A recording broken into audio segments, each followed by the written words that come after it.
And let me make a final point.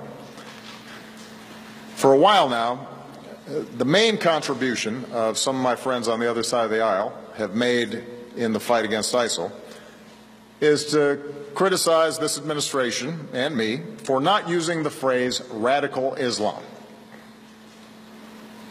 That's the key, they tell us.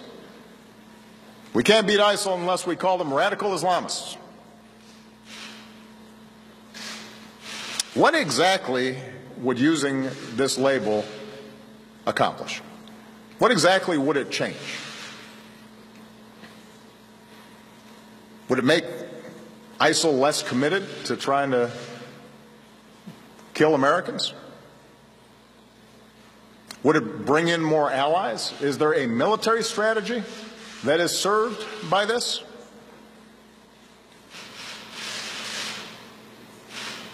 The answer is none of the above. Calling a threat by a different name does not make it go away. This is a political distraction. Since before I was president, I've been clear about how extremist groups have perverted Islam to justify terrorism. As president, I have repeatedly called on our Muslim friends and allies at home and around the world to work with us to reject this twisted interpretation of one of the world's great religions. There's not been a moment in my 7.5 years as president where we have not been able to pursue a strategy because we didn't use the label radical Islam.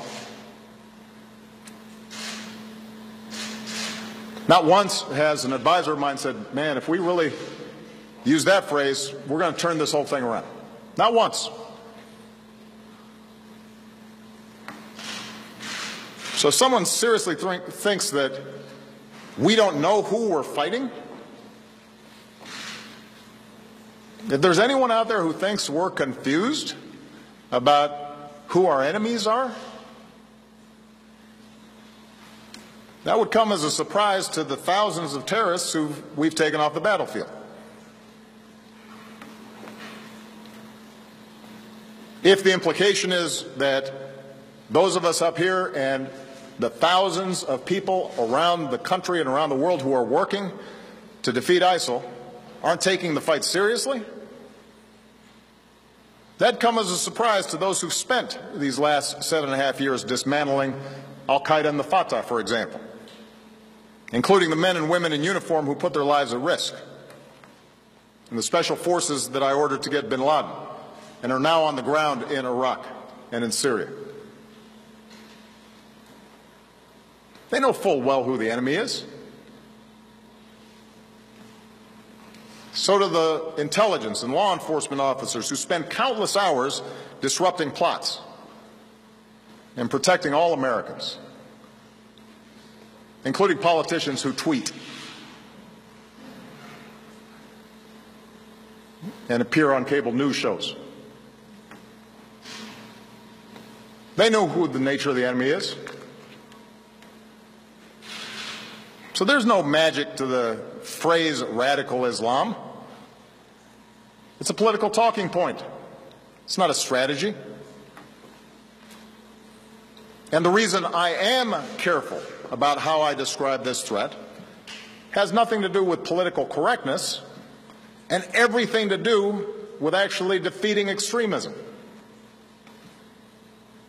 Groups like ISIL and al-Qaeda want to make this war a war between Islam and America, or between Islam and the West. They want to claim that they are the true leaders of over 1 billion Muslims around the world who reject their crazy notions. They want us to validate them by implying that they speak for those 1 billion plus people, that they speak for Islam. That's their propaganda. That's how they recruit. And if we fall into the trap of painting all Muslims with a broad brush and imply that we are at war with an entire religion, then we are doing the terrorist work for them.